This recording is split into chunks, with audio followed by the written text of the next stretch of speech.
iblis itu adalah dari bangsa jin. Surat apa itu? Surat Al-Kahfi. Bukan mentang dari jin lalu langsung di surat Al-Jin. Di surat Al-Kahfi Allah sampaikan bahwa iblis itu sebenarnya adalah asalnya bangsa jin yang sangat soleh dan taat. Dia sangat soleh, kalau kata orang Padang siak bana, betul-betul soleh, taat. Tidak ada dosa yang dilarang Allah yang tidak mereka kerjakan. Hobi menumpahkan darah di mana-mana, membuat kerusakan di muka bumi. Lalu Allah Subhanahu wa taala utus para nabi-nabi, malah dibantainya nabi-nabi. Nabi-nabi dari bangsa jin juga ya, dibantai oleh mereka, dibunuh oleh mereka. Sampai pada limit terakhir Allah perintahkan seluruh malaikat bala tentara tempur dari langit turun ke bumi, habisi seluruh jin yang ada.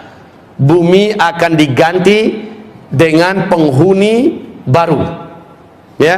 Bangsa jin sudah out of order, ya, sudah nggak layak lagi untuk menjadi pemimpin dan pemakmur bumi. Disuruh malaikat-malaikat turun, malaikat-malaikat tempur.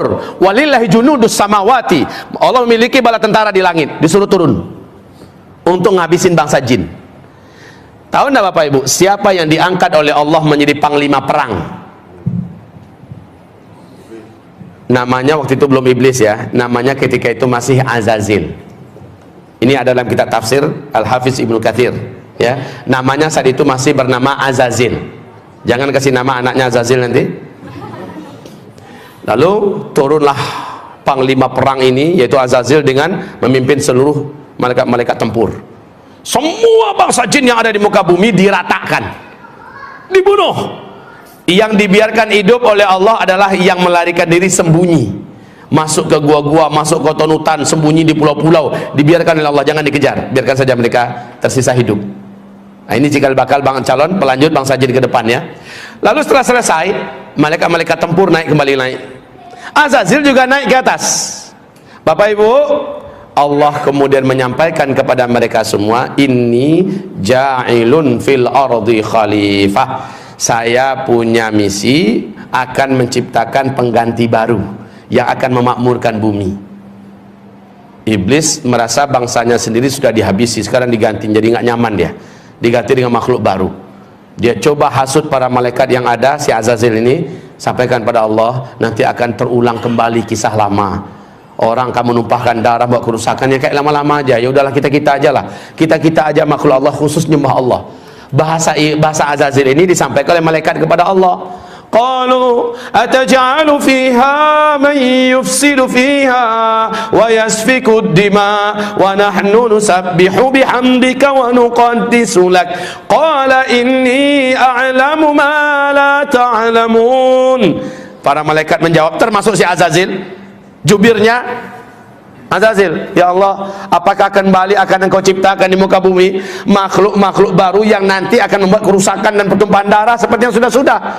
Cukup kami ya Allah, cukup kami sebagai makhlukmu, kami akan menyembahmu seperti yang sudah-sudah, kami tidak akan berbuat dosa seperti yang telah kau saksikan ya Allah, please ya Allah, nggak usahlah. Lalu apa kata Allah? Inni a'lamu ma la ta'lamun. Saya ini sudah punya strategi dan rencana yang kalian tidak tahu, dan kalian akan lihat apakah mungkin makhluk ini akan berbuat dosa jika dia punya bekal seperti yang akan berikut ini. Dengan kun fayakun, Adam pun tercipta. Dan iblis tahu, Azazil ini tahu dari apa Adam diciptakan. Seluruh mereka tahu dari tanah liat, saripati tanah liat. Tanah liat itu di bawah. Ya biasa posisinya dalam tanah, keinjak-injak dan agak sedikit bau. Lalu setelah jadi kun fayakun, Allah masukkan chips, ibarat kita bahasa sekarangnya, yang lengkap dengan informasi-informasi yang tidak diketahui oleh seluruh malaikat. Lengkap pengetahuannya tentang berkaitan dengan tauhid dan akidah, tentang perintah dan larangan, lengkap semuanya tahu. Apa itu cahaya, unsur-unsur cahaya, tahu Adam. Apa itu angin, ada apa bagian angin, segala macam manfaat dan mudarat angin, dan apa itu malam, apa itu siang, apa itu bebuan, semuanya lengkap. Sehingga ketika selesai diuji. Lalu Allah bertanya, hei malaikat-malaikat, sini kumpul kalian. Kamu juga Zil, sini Zil, Azazil. Ya, sini Zil. Saya mau uji kalian semua. Coba hadapi orang macam ini, makhluk baruku. Adam, diuji, kalah semua, tumbang semuanya. Lalu Allah berkata, orang yang macam ini, yang ilmunya tentang aku luas, ilmunya tentang alam semesta aku luas, dia tidak akan pernah mau berbuat maksiat dan dosa. Makanya dikatakan innama yakhsyallaha min ibadihil ulama, yang paling takut kepada Allah dari seluruh hamba-hambanya adalah orang-orang yang berilmu. Jadi orang yang berilmu tidak akan berani berbuat maksiat karena dia takut kepada Allah. Setelah itu memanglah sujudlah para malaikat, karena Allah perintahkan sujud. Nah, si Azazil yang dari awal memang menyimpan sesuatu di dalam dadanya, yaitu hasad, dengki. Dia tidak rela dan dia tidak mau kalau orang senior yang hidupnya telah teruji selama ini patuh dan tunduk pada Allah, masa dia yang harus sujud pada junior yang baru saja jadi. Lalu dia nggak mau. Allah berfirman, ma mana'aka la tasjud li Adam. Apa yang menghalangi kamu tidak mau sujud? Apa jawaban iblis? Saya senior ya Allah. Ana khairun minhu, saya lebih baik. Kan nggak mungkin lah, khalaqtani min nar wa khalaqtahu min tin. Karena nggak mampu menjawab tentang masalah ilmu, dia mencoba mengandalkan dirinya dari unsur penciptaan. Saya kau ciptakan dari tanah, dari api. Api itu terhormat ya Allah. Allah pula mau diajarinya. Api itu letaknya di atas, terhormat, nggak berani orang permainkannya. Dia sangat berwibawa, anggun. Sementara tanah, engkau ciptakan Adam dari tanah liat, hitam, bau, busuk, di bawah lagi keinjak-injak. Masa iya api sujud pada tanah? Sorry ya Allah. Ya, lalu Allah mengatakan, sombong kamu, keluar.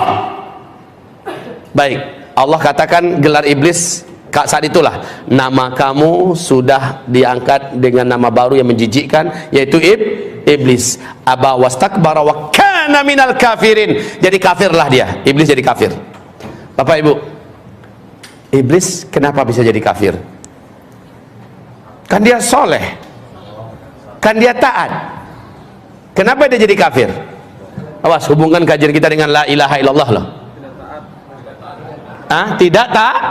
Itu jawabannya. Apakah iblis dibolehkan masuk surga?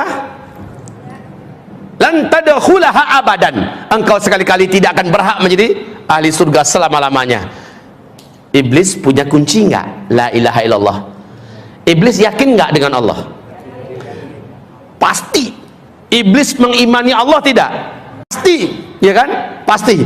Tapi iblis punya kunci enggak la ilaha illallah? Punya enggak? Punya. Cuma sayang patah salah satu giginya. Disuruh sujud kepada Adam, dia tidak mau. Bukankah salah satu gigi daripada gigi-gigi la ilaha illallah adalah wajib mengikuti perintah-perintah Allah dan mentaati larang-larang Allah? Wajib. Iblis di situ nggak mau.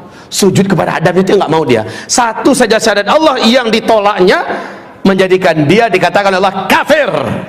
Iblis kafir gara-gara menolak satu saja syariat Allah, sujud kepada Adam. Suatu ketika iblis datang kepada Nabi Musa alaihissalam.